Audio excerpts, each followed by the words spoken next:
This is disgusting. I can't stand looking at these anymore. This is just not gonna fly.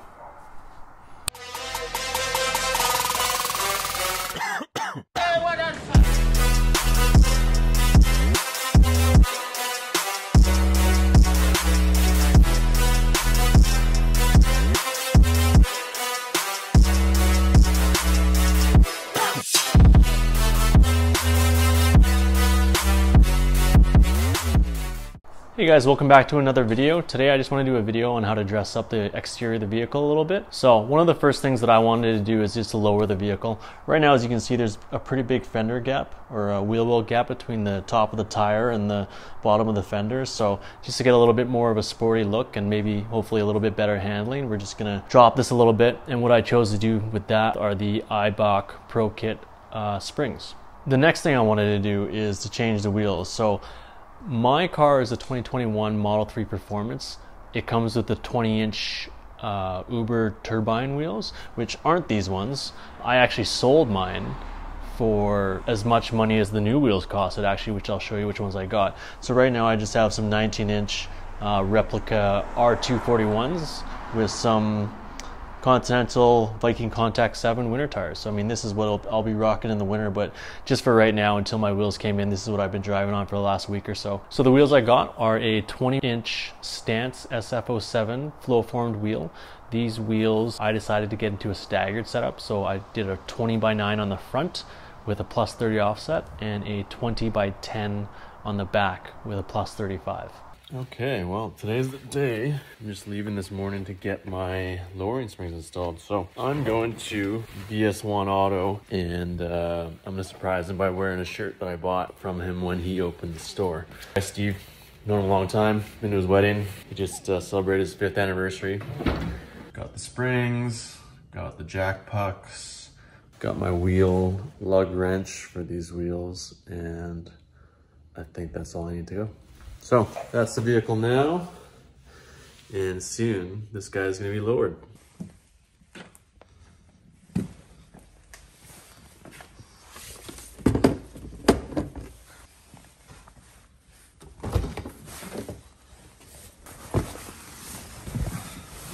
A nice sunny morning today. It's beautiful out actually, so it couldn't be a better day to, you know, get some work done to the car and play around with it after. So maybe take some video. I mean, on previous cars, I might have done the work myself, but 2 kids and I'm a bit older. I just think, you know, maybe I'll get a professional to do it now, make sure it's done right, and I don't have to worry or bother with any of that. So the reason I went with the Eibach springs, I mean, a lot of the time I used to get a full coilover setup. So I know Mountain Performance has a really nice setup, but one of the biggest reasons I didn't go with it is because of the backlog to get the parts. I think it was like 6 to 8 weeks. On top of that, obviously the price is substantially more.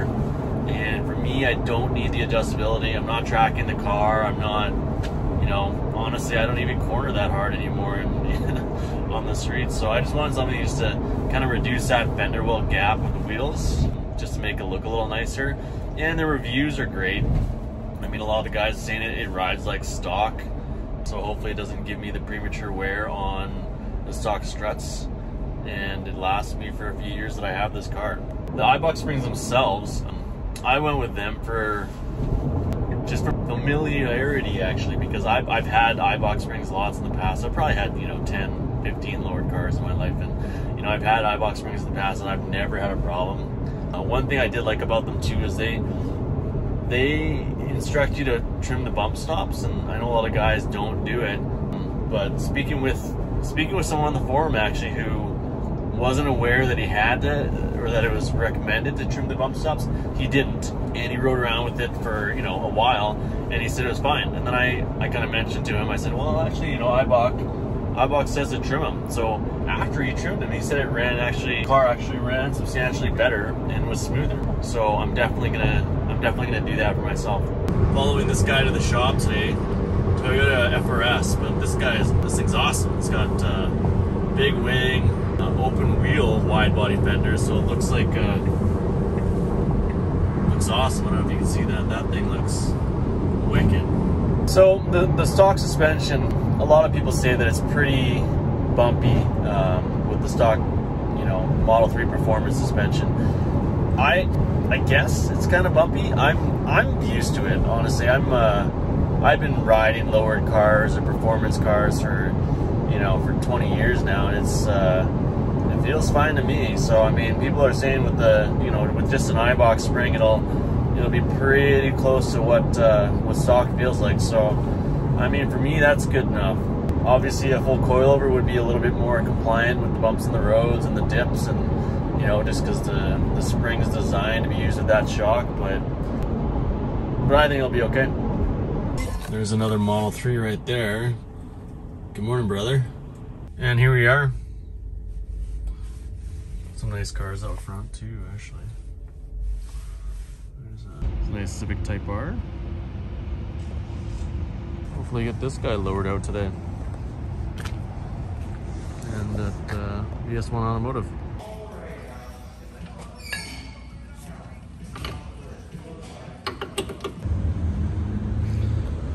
So first impressions, I mean, it's definitely lower. I'll probably take a look better in the garage when I get home. I just picked up the car from VS1 Auto, getting my springs installed. And first impressions, it kind of feels the same, to be honest. I mean, maybe it's a placebo, but it feels like the steering's a little bit lighter. I don't notice the bumps anymore either. So far, first impressions, first 5 minutes driving, I'd say it's a win. It certainly looks a lot better anyways. So handling of the car, I took one off ramp that I'm pretty used to going back to my house, and it feels more planned. It feels like there's a little bit less body roll. I mean, you know, not much is going to really happen with just a lowering spring. I mean, a lot of people will you know, they'll be blinded by the marketing, saying that, oh, my car handles a million times better. I don't think it does. Maybe a little bit better, but definitely not worse, which is a bonus for me anyway, since I don't corner that hard anymore. I just like to go, you know, fast in straight lines sometimes. But yeah, I mean, the handling of the car, the characteristics feel normal, and I improved the look of it, so bonus. So I mean, driving the car, you are a little bit lower. It's an inch in the low, you know, it's an inch in the front lower and a 1.4 in the rear a little lower. So driving the car is kind of a little bit more fun because it feels like you're just a little bit closer to the road. So it just adds a little bit to the driving experience that way as far as sportiness. So I like that.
And you know what, that's it for another video. Hope you guys enjoyed this one. It is a bit more of a vlog. Honestly, I just started making videos a month ago. I don't really know what I'm doing. It's been a few days since I had, you know, this lowered and put the wheels on and recorded most of the video, but just earlier today I decided, you know, my kids were away to see that new Paw Patrol movie, and I thought, you know what, I'm gonna try to make a cinematic B-roll clip. So that's what you saw at the beginning of the video. So if you have any pointers for me, feel free to leave them in the comments. I don't really know what I'm doing. I'm using an iPhone and a DJI Osmo 4 gimbal, which I think, you know, helps just kind of smooth things out. Closing comments on the wheels and suspension. I couldn't be more impressed. I've had a lot of, you know, lowered cars over the years, and you know, typically when you're just putting a a lowering spring on your factory shocks or struts, it's a little bouncy and it doesn't ride very well. This has got to be the best riding car I've ever had for just having lowering springs. Super impressed. The wheels themselves, honestly, I've had these wheels before. I had them on a previous vehicle, just in a different fitment. I loved them so much that I had to buy them again. So stance has always been great. For the price point, I just find you can't find a nicer looking wheel around that price point. So as always, if you're in the market for a new Tesla, please use my referral code, which is in the description of the video. And I hope to see you again. You know, like, subscribe, do all that kind of stuff, and we'll keep on making some content. Thanks.